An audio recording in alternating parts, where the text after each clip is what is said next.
Okay, guys, today on Easy Eats with Maritza, I was, again, going to make pico de gallo.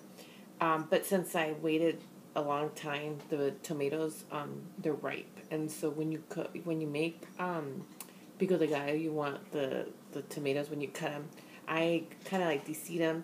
And so they need to be like a little firm. But unfortunately, my tomatoes from the garden are soft. And they're just various type of tomatoes. And the funny thing is I was waiting and waiting for these to turn red. So I was watering and I was looking at the information for each little tomato that I put on my on the border, and it turns out that they're supposed to be yellow tomatoes and orange little baby tomatoes. So when you plant, just make sure you know what you're planting. Anywho, just a thought. So what I'm going to do, it is going to be noisy, but I am going to make it in the blender. And this is a shout out to my tío Pancho. He's the one that showed me, and it's actually quick and easy.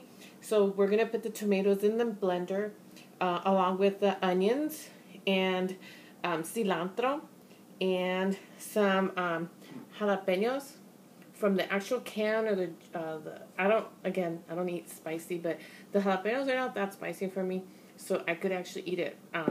And we're gonna blenderize it, and then some of the juice, depending on how you make, he told me, because we use the big tomatoes, to put like 3 tablespoons of the juice from the jalapeno, for the can or wherever you get them, to add it like a vinegary taste. And then I'm going to put that also in the blender, and a pinch of oregano and some salt. So again, it depends on how much you want it to make. If you use a big tomato, it's up to you. Okay, so this basically is the stuff that I have, and I'm going to show you how to make a fresh salsa using the blender. I don't even know what it's called. My tío Pancho salsa. That's all I know. So you put the fresh tomatoes, fresh onion, cilantro, add some jalapenos. I'm gonna put like 2,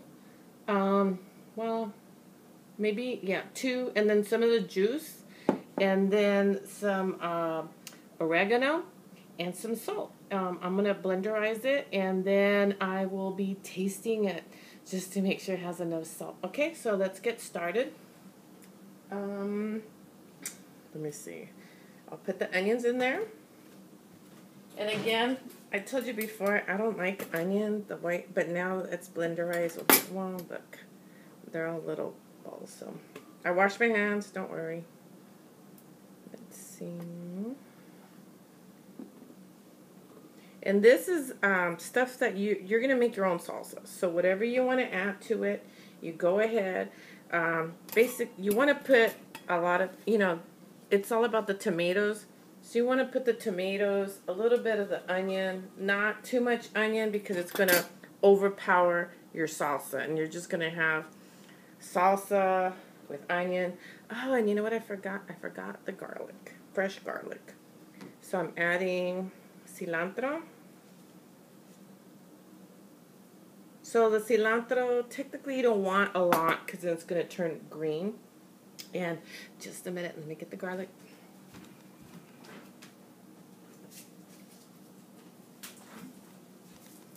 And since I make everything fresh,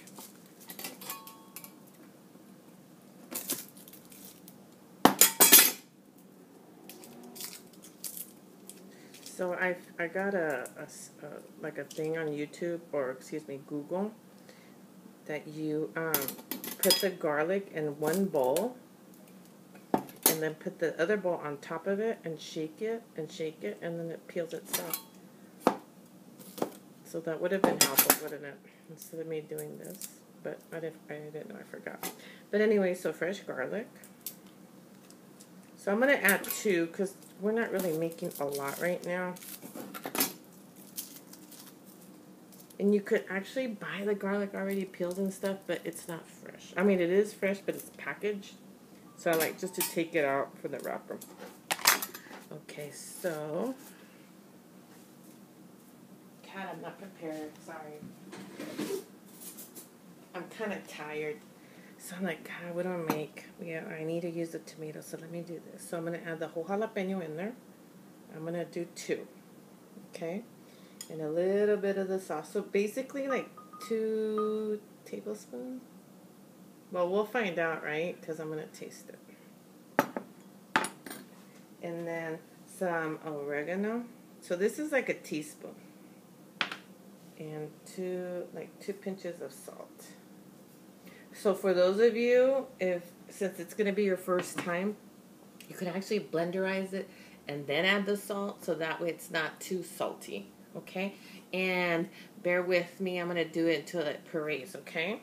So I didn't want to turn it off because I don't know how to pause the iPad.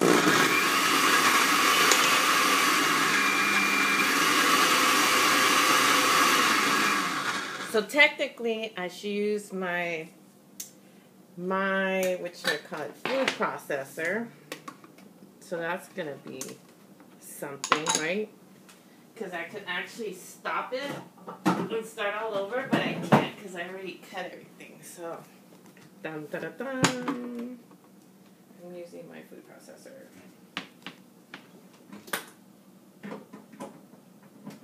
I know, but you know what? This is Easy Eats with Maritza, right? And I'm keeping it real, so this is what happens when you're starting stuff. And you're like, oh gosh, let me start all over. So this is a big food processor, commercial. So that's why I could put everything all at once.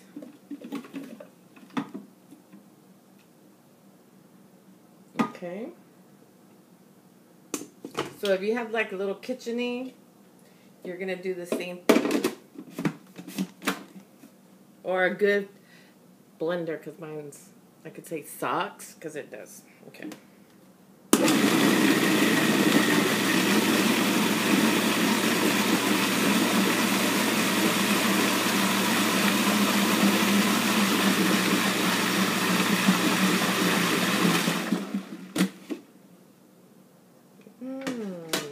And since it's in here, I'm going to take, ooh, I think I put too much jalapeno. I sure did. I put a lot of jalapeno. Oof. It does need salt. I'm going to add a little bit more cilantro.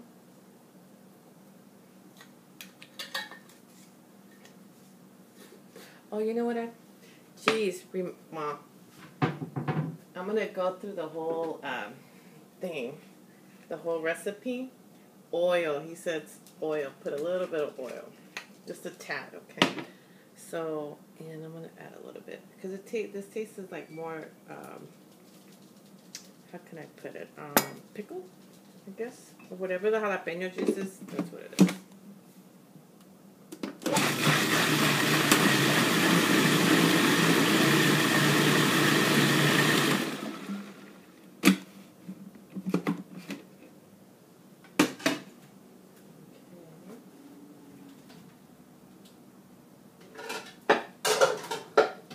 My fancy clear bowl. Okay,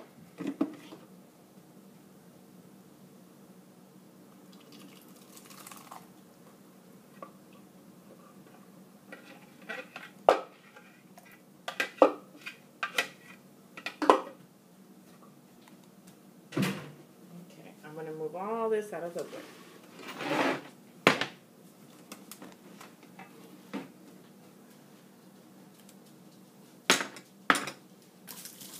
So, this is, the green one is for vegetables, so that's what I was using. Okay, so, there you go. And, so what it is, again, it's my Tío Pancho's, well, I guess you could say red parade salsa. My Tío Pancho showed me how to make it. So, it's fresh tomatoes, fresh white onion, fresh cilantro, fresh garlic, jalapenos from the can or wherever, a jar, whatever, jalapenos, and I guess they're spicy. So, and then the juice from the jalapenos, and salt. And let me see, and then that's it. So as much tomatoes that you have, You don't want to overwhelm it with the white onion. So you want to do like, so let's say you have those big 3 tomatoes. You want to put like a half of an onion, not a huge one, like a half a small white onion or a yellow onion, whatever you like. And then the cilantro, you want to put like half of a bushel first to see, make sure it's not like overwhelming. And then you add a little bit at a time. And then the jalapenos and the juice, you puree it and then add the salt. And that's all you need. And don't forget the garlic. And then you have a fresh salsa. Let me see. Oh yeah, and my favorite, Juanita's tortilla chips. These are the bestest. And I'll taste it for you, and my acid reflux will kick in. Oh my God, this is really good. So for my little sister, Esther, this is a good one for you to start with. You just puree everything, throw everything in there. And then you go and you add your own flavor. You add more jalapeno if it's not too hot. More cilantro. You just add stuff. So you play it by ear. So that's how we cook. I'm not going to give you a tablespoon. Do teaspoon. You just, you make your own salsa. You add your flavor to it. Add more stuff to it. If you like a lot of cilantro, put a lot of cilantro. Again, I'm not one that likes the white onion. So I want to taste all the vegetables. I want to taste the tomato. I don't want something to overwhelm it. That's why when you buy Maritza's salsa, it's so good. And plus I make it with love, so it's very addicting. So you want to come back and more. Awesome, right? Wish it was me. But anyhow, that's a different story. But I have another tip for you too. So you ran out of chips. You don't have nothing. You have salsa. Everybody eat the chips. Oh my goodness. What am I going to do? I have this wonderful salsa that Maritza showed me how to make. But all I have are tostadas. So we're going to eat tostadas for chips. And let me translate. Tostadas are tostadas that you buy, like, you know, like a tostada. It's just the actual tostada shell, okay? So you could use that. Really good. Those are good tostadas. Doesn't matter which one. So again, I appreciate you joining me. It's a quick salsa. Wasn't sure what to make. I used my fresh tomatoes from the garden because they're soft. I stuck them in my food processor. I add some onion, white onion, depending on what you desire, I guess. So just add as much as you'd like. So the more tomato, you don't want to overwhelm it with the onion, so less. And then cilantro, the jalapeno juice. Not a lot of juice, just a little at a time. And then salt. You want to flavor it after you puree it. And then, and the garlic, the fresh garlic. The garlic, you want to just put 2, 3, it's okay. That's it. So, thank you. Shout out to my Tío Pancho for showing me how to make this and me being able to teach you guys. So, I'm not sure. I'm going to be going to my cousin Rudy's wedding. So, I'm not sure if I'm going to be able to, well, that's not until Thursday. So, yeah, I'll think about something to make tomorrow. I'm pretty sure somebody's going to tell me to make something. If I could please do it. So, I'll figure it out. Right now, I'm tired, and I just wanted to show you guys how to make a quick and fast, easy, fresh pureed salsa. Okay, now some of you don't like it chunky. Oh, and then for those of you that don't like cilantro, this is perfect. You just put all that stuff together and omit the cilantro, and you're good to go. All right. Thank you so much for joining me here with Maritza's, excuse me, I do it again. Easy Eats with Maritza-fresh red pureed salsa. Okay. Oh, you like it? I got a new one. Anyhow, it's not as pretty as the one with the big chichis hanging out, but that's just an apron. All right. Oh, there we go. Let me cover that up. Anyways, thanks, guys, and I will see you tomorrow.